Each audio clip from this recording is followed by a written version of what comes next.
There was a time when every evening ended in quiet. The sun slipped behind the hills, and the light in the sky slowly melted away.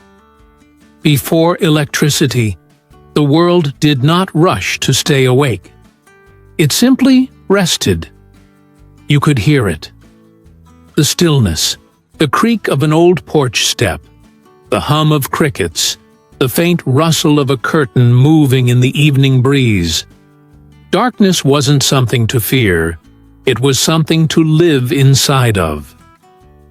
Inside small homes, people lit lamps instead of flipping switches.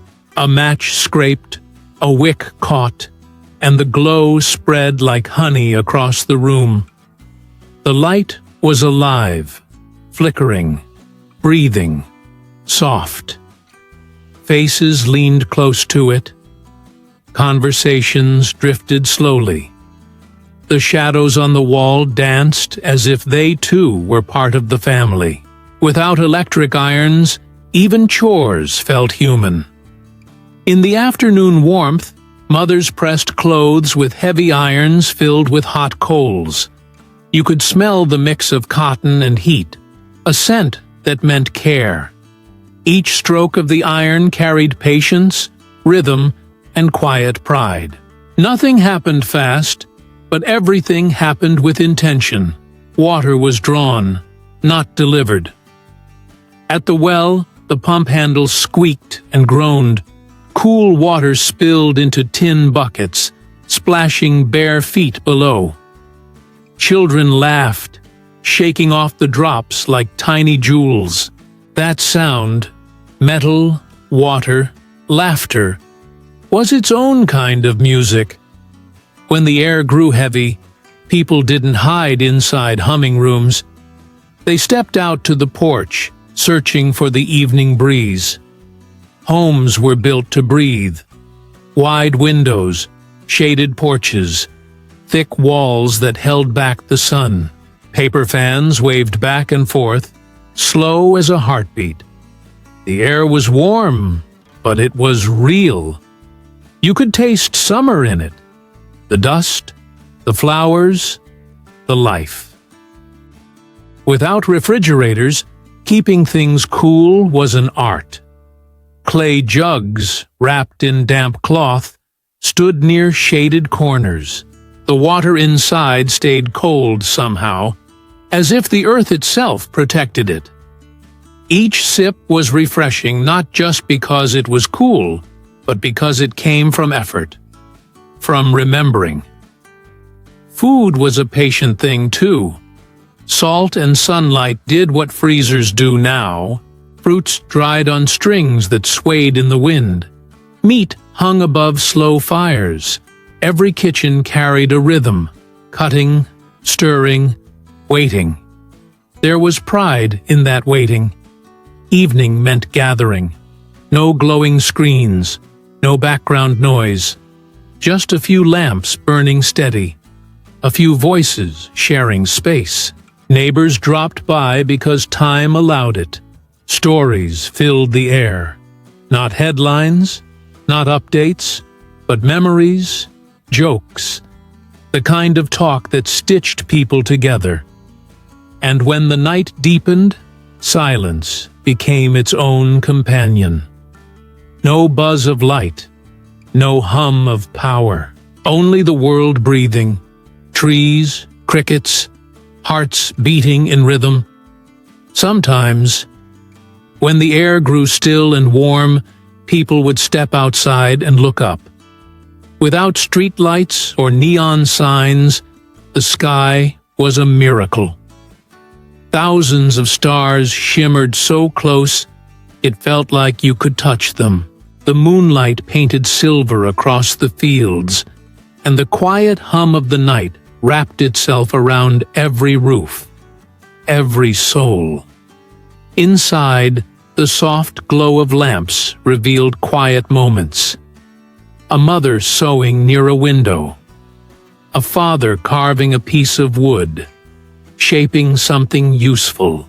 A child half asleep, listening to a story told in a whisper. These weren't events people wrote down, but they were the heartbeat of life.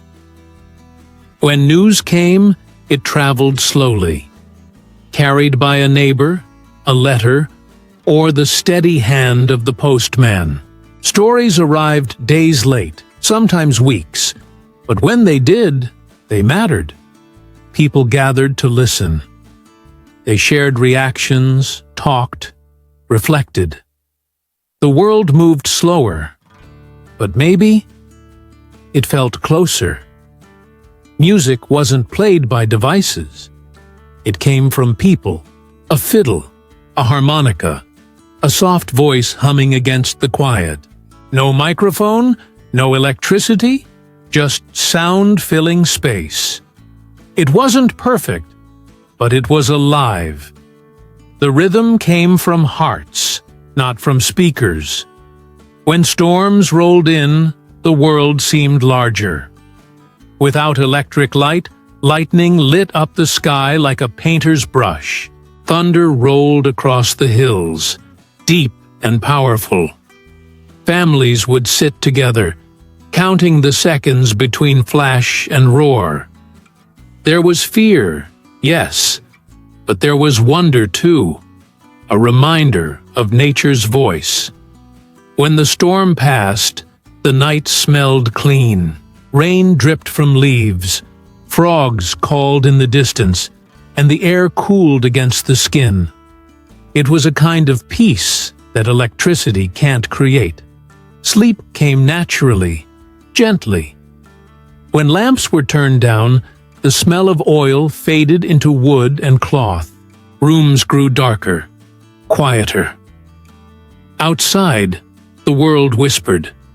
A cricket, a breeze, a dog calling out in the distance.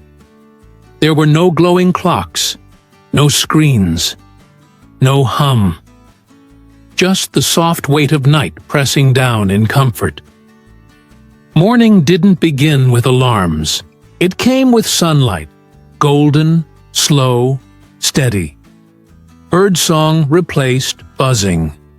The first sounds were the pump of water, the sweep of a broom, the crackle of a stove coming alive.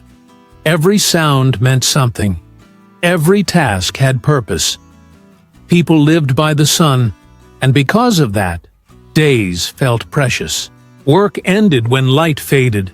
Rest began when darkness settled. There was balance, a quiet rhythm that asked nothing more than patience. Older folks sometimes say life was harder then, and maybe it was. But when they remember it, their eyes soften. Hard didn't mean unhappy. It meant full.